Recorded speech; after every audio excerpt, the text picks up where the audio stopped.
The Gospel of Matthew, chapter 14. The death of John the Baptist. When Herod Antipas, the ruler of Galilee, heard about Jesus, he said to his advisers, "This must be John the Baptist raised from the dead. That is why he can do such miracles." For Herod had arrested and imprisoned John as a favor to his wife, Herodias, the former wife of Herod's brother Philip. John had been telling Herod, "It is against God's law for you to marry her." Herod wanted to kill John, but he was afraid of a riot because all of the people believed John was a prophet.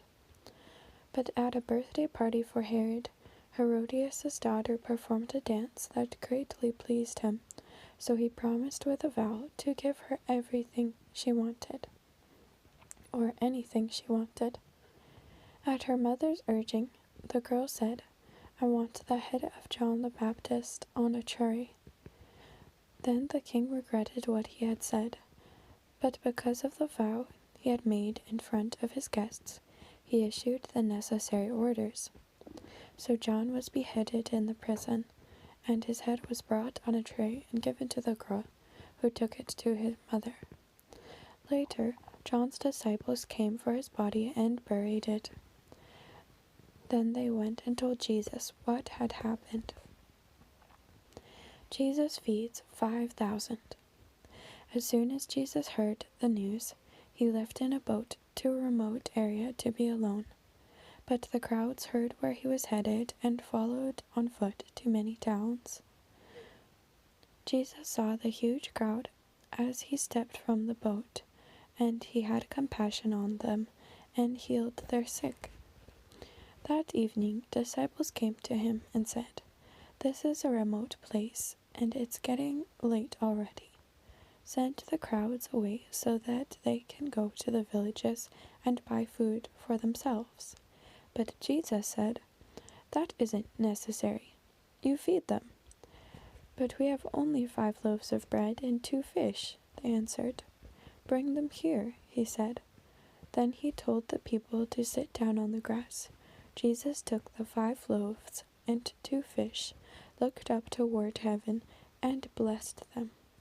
Then, breaking the loaves into pieces, he gave the bread to the disciples to distribute it to the people. They all ate as much as they wanted, and afterward the disciples picked up 12 baskets of leftovers. About 5,000 men were fed that day, in addition to all the women and children. Jesus walks on water. Immediately after this, Jesus insisted that his disciples get back into the boat and cross to the other side of the lake, while he sent the people home. After sending them home, he went up into the hills by himself to pray. Night fell while he was there alone.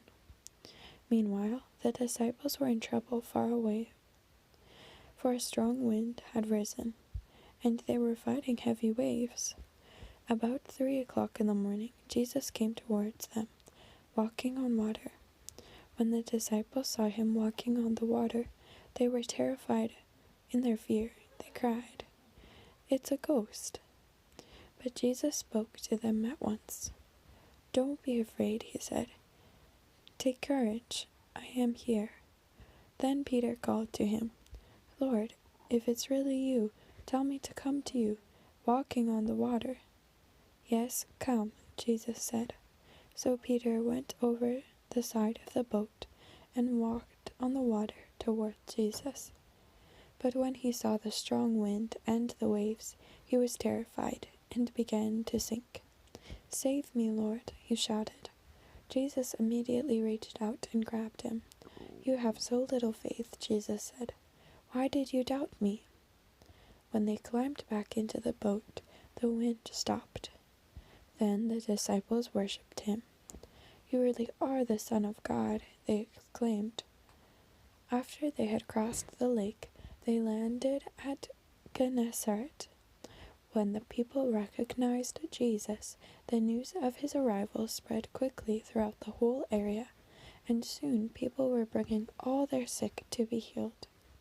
They begged him to let the sick touch at least the fringe of his robe, and all who touched him were healed. This concludes the Gospel of Matthew, chapter 14. Jesus is Lord.